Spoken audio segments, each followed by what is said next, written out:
we got to go by the game plan that Kyle put in, and you just see how the game goes.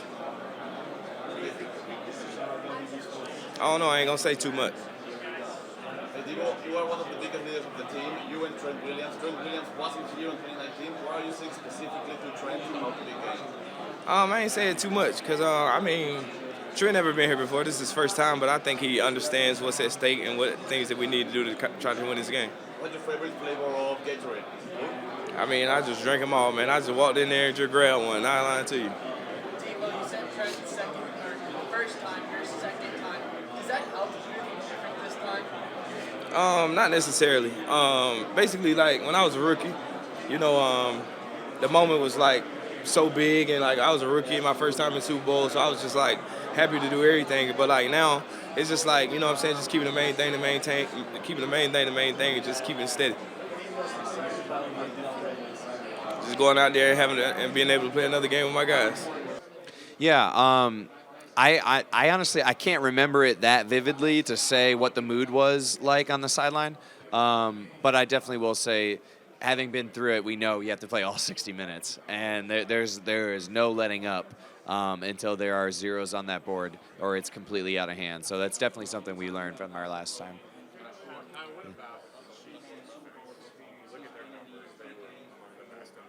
Yeah. Yeah. I see a lot of, there's talent on all three levels. Like there are very good players all across the board. And a lot of times, you'll see teams that have a very good front seven, or they're known for their secondary, or it's kind of one or the other, where I see it very dispersed throughout them. Like I see obviously an elite defensive lineman.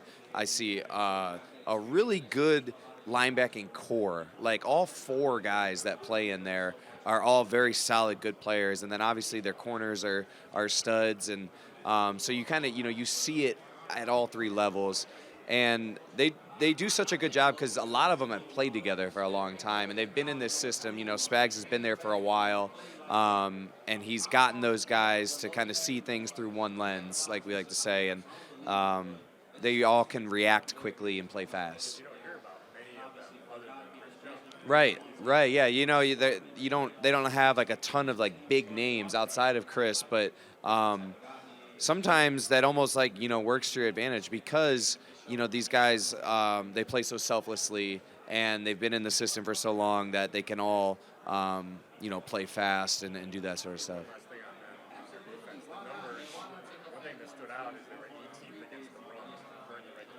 Yeah. Every other ranking is like top 5.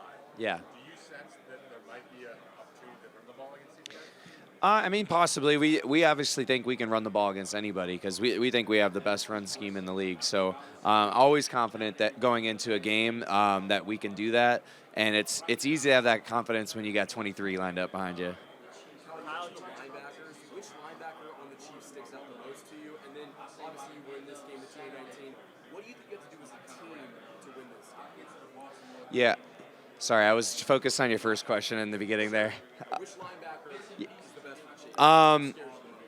Nobody scares me, but I have too much respect for all of them to really point out one of them. I just like what they do as a group because they are very interchangeable. A lot of them, they all play different positions. A lot of those guys, they'll line up, play on the line of scrimmage. They play off the ball.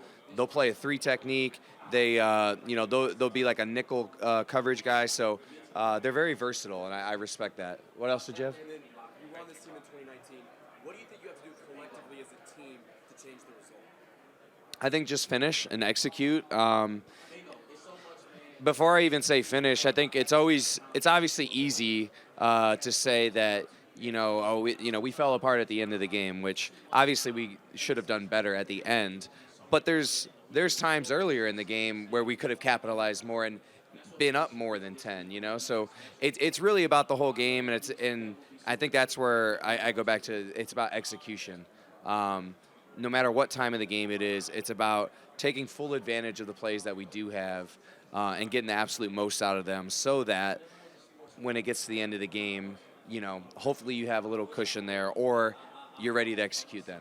Kyle, you played more tight end alignment this year than like in any season past. Yeah. Why are you guys liking that so much this year when you've got upper line of scrimmage? That's a good question. I don't have a choice in that. But I'm happy to do any of it. So I don't know. I mean, I could just speculate that. I don't even know. I don't have a speculation for you. I mean, if there's ever a choice, I definitely feel the most comfortable in the I formation. I feel like I am at my absolute best there, and I will go against anybody in the I formation. But then again, I am also very comfortable being in that tight end position, being outside, all that kind of stuff. I've always moved around, so I'm cool with all of it. What is it that changes? Is it just you don't get like velocity going in the block? Yeah, no, it's actually there's a big difference. It's when you're in the I formation, you're really blocking in space because there is that distance between you and your defender. Where when you're on the line of scrimmage, like things happen like that, you really have a step or two and you're initiated. So I've always felt like one of my strengths as a player is being able to block in space because you can use more leverage and angles and those type of things, which are my strengths. Whereas I am well aware that I am not Trent Williams and gonna run a defensive end 4 yards back. Exactly. Well aware of that, and that's fine. So yeah, that's where I'd say the difference is. Kyle said that last month he said he really likes to have a fullback on the field because it allows him to dictate to defenses what they do. They can't dictate pass. Right. Can you talk a little bit more about what he means by that? What is it about particularly putting a fullback in the huddle that puts defense in a tough spot? A lot of times they need it forces them to match personnel. So when there's a fullback in the game, typically teams will match with base personnel, 4 down linemen, 3 linebackers. They don't know. That's not always the case, but because when there's a fullback in the game, there's the threat of run, and if you leave a nickel linebacker in there and you only have 2 linebackers, that's going to be to our advantage in the run game because I'm bigger than most nickel cornerbacks, So I think that's what he means by that. And one of my strengths is that I feel like with me on the field as a fullback, that obviously it gives us advantage in the run game, but I can also run routes and be effective in the pass game. And I think that's where I kind of set myself apart. Are you practicing those toes rocket catches like the one you had against Detroit? I used to practice those in my living room with my brother growing up, falling into the couch every day. But I don't really practice those in practice anymore, but it's just kind of something I always did as a kid, always, dreamed of doing at this level. So it's just kind of something that is passed on over the years. What's your favorite color of Gatorade? Favorite color of Gatorade? Glacier Freeze, the light blue. Let's see.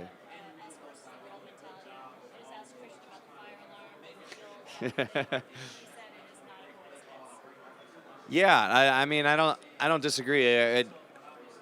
There's a lot of things that have happened. I don't know if you've heard about the major leak that is in the ceiling in our training room that they've had to send people out to fix multiple times. So, I mean, yeah, it is kind of it would be a crazy coincidence, but I mean, it's really whatever. It bands us together. It's something we can all complain about together. That's what football players do in the locker room. We all complain.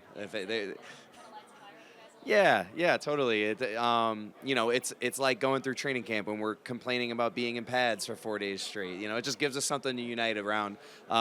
So thankfully, they haven't been anything that's ground shattering, but good enough that they can light a fire.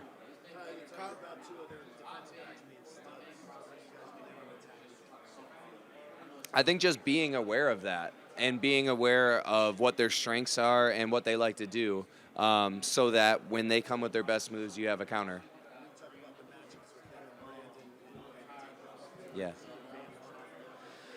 I mean, I'm always going to side with my guys. I think those are 2 of the best receivers in the league, and I think they do a great job of preparing each week and knowing the type of player that they're going up against. And I think they both have incredible skill sets. Brandon's one of the best route runners in the league. Deebo is one of the most physical receivers in the league, and I think that bodes well for us. Yep. Yeah. Again, I'm always going to pick my team. I like our squad. You don't I don't think we necessarily need motivation for this game because it is a Super Bowl and we're all very excited. But like, we definitely have a sense of urgency with the want to win because it's very difficult to win this league. It's very difficult to get to the Super Bowl. So, we're very very happy to be back, and but we understand the sense of urgency how like this is, got to win this one. Hi. Great. You talked about your tattoo. Yeah. I know you have some others. Yes, I do. Do they have a story as well? Yeah, they do actually. Tell them a bit about it. So yeah, I got the Joker. So I'm big into alter egos.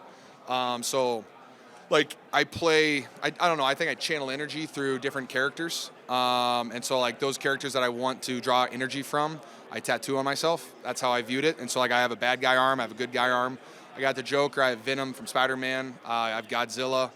I have the Master Chief from Halo. Hobbs from Calvin and Hobbes. And so like what I try to do is draw energy from these things while I'm playing football or just like in my everyday life, just because they're all like kind of superheroes to me. And so if you can draw just a superhero's some of his qualities, then you might be able to do something cool with your life. Depending on the day. You hit some of them. I kind of like think through them. Like think about I'm not going to say I have conversations with myself, but like think of like the angel and the devil on your shoulder type of thing. Just having a conversation. One last thing. Yeah. This is a present. Ooh! Juice got one of these and I was jealous. Yes. This is sick.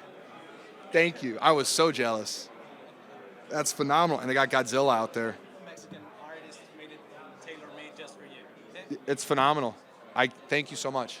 Thank you. Appreciate it. Hey, George, Hi. just a quick question for you. So you've talked in the past about, kind of staying hungry and, embracing the underdog mentality, even though you guys don't have to do that. I'm just curious, the game coming up, do you consider yourselves to be an underdog versus the Chiefs? And if so, what's the reason for that? No, I don't think I'm an underdog. I think it's two very talented teams that are in the Super Bowl playing each other. I don't think either one of us is an underdog.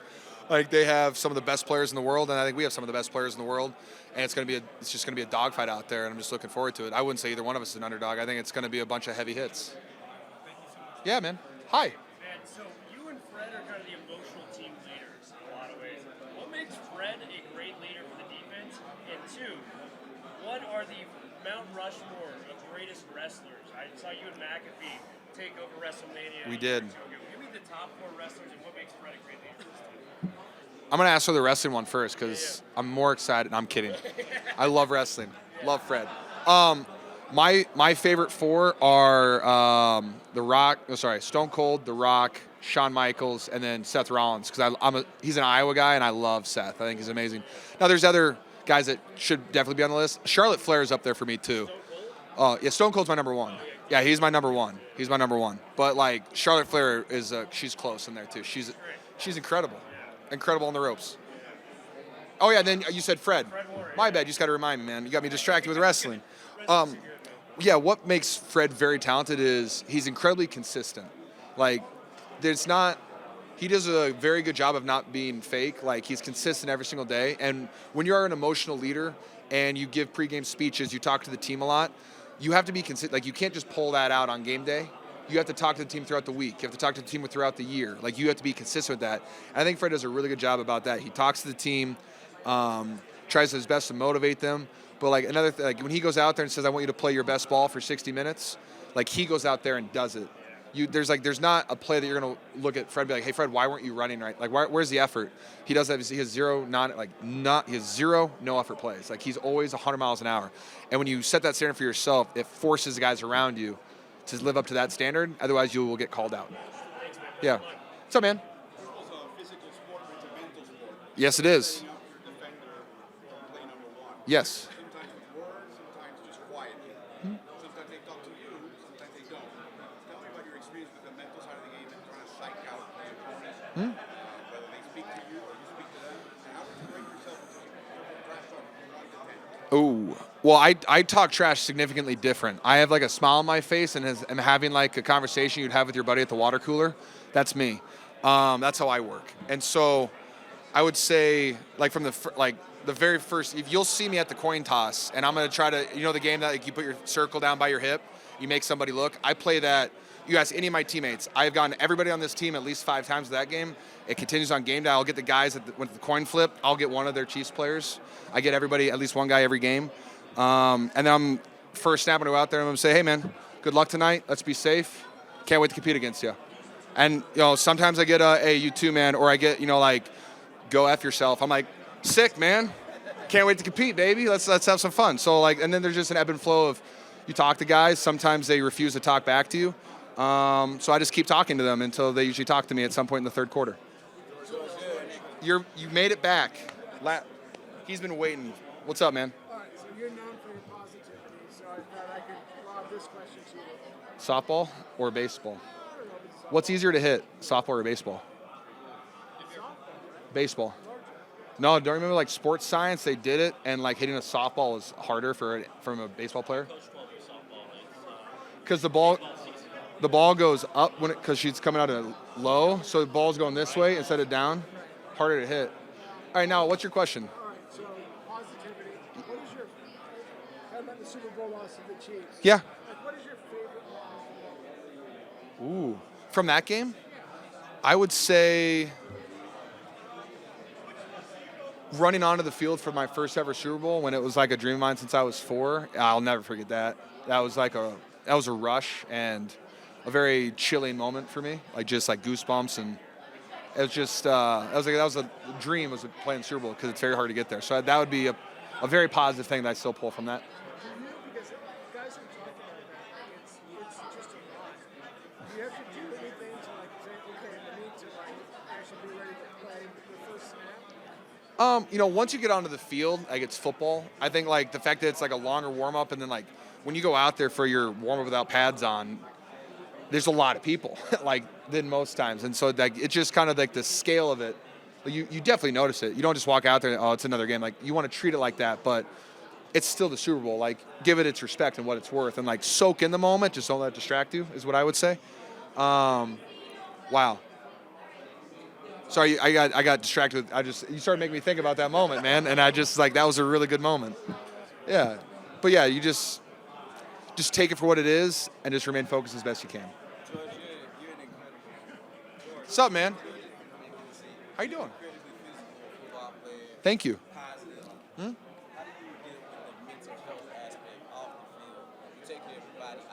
Yeah.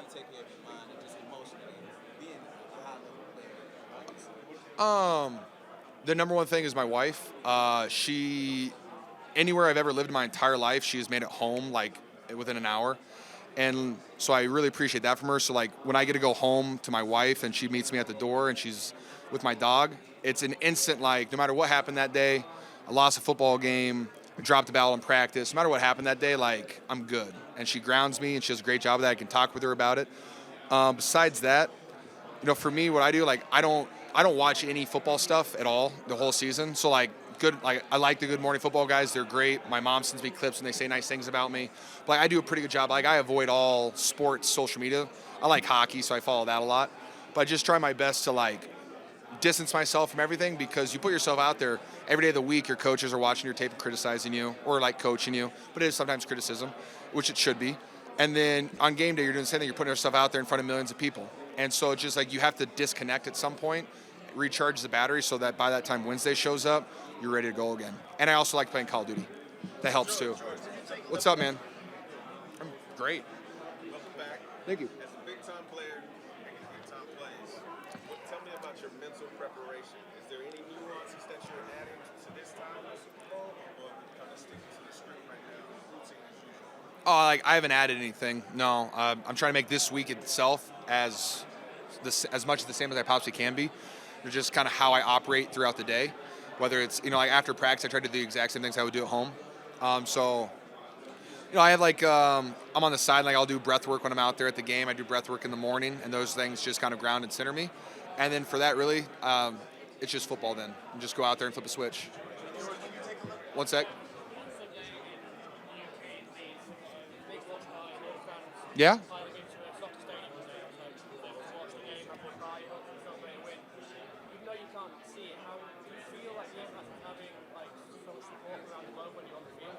Yeah, football fans are amazing. Football fans are amazing too, but like I love, like the NFL has such a great fan base for so many teams and how passionate they are. And so like I was one of those kids that would go like to somewhere with my parents and watch the Super Bowl. And so like I love that energy. Like you're providing this incredible amounts of energy and vibes and memories to all these families and people out there watching. So yeah, you definitely feel it, and it's very cool to be a part of a sport that has that impact around the world. Yeah. Yeah. Well, they run very unique coverages that not a lot of other teams run, and then there are 4 guys plus their linebackers. If you watch the tape, one thing that they're doing at a very high level is communicating. And so we're a team that we have guys in motion, and then they'll run back the other way, and there's all these motions to try to get guys that, they have to bump gaps with all those motions and run fits and stuff like that. And they just do such a good job of communicating. They never get missed. Like, they always are in the right place at the right time, no matter how many motions you do, and know exactly how to run their defense. And that's one of the most impressive things, because I think our offense is very difficult to run against if you're not used to something like that. And you see that for a lot of our big plays are one guy took the wrong step because of one of the motions. We were able to dig that guy out instead of him hitting the C gap. And then, you have Christian McCaffrey one-on-one versus safety. And so, they do a very good job of communicating. I think that's going to be one of the biggest difficulties for us because they're just better than anyone else at it. What's up, man? On the youth movement at the tight end position. Ooh. It's been one where if you see 4th, 5th year guys when they start breaking out, but especially this year, Dalton Kincaid with the Bills. Yeah. Luke Musgrave was good. The Packers also was good. What do you think? Ferguson. Yeah, Ferguson's awesome. Yeah. These guys being able to break out. Well, let me think. Well, you listed at least three Big Ten guys, so that's one reason. The Big Ten guys are getting into the league because they practice really well and they know what they're doing. But I would say, realistically, I think there's a lot of good tape out there, and I think that young guys, I did when I was younger, you want to watch the tape of the best guys in the league, and I think there's a lot of great tape out there right now. Tight ends that are featured in their offenses. And then I also think that these teams are other teams are watching the Chiefs, the Patriots, the Niners, teams that have good tight ends are winning a lot of football games. So they're featuring their tight ends because they understand how dominant they could be in the middle of the field. And so that's why I think there's this huge resurgence or just of young players being ready for the moment is I just think they're being featured and they're just getting used to playing football. George, your family has one, or you got to Wait, I'm going this way. I'm sorry. He's been waiting. I love dumb questions. So you have yourself and Claire. Yes. You have Kyle and Kristen. Yes. You have Christian and Olivia. Yes. Which team has better power couples in that? Oh, wow.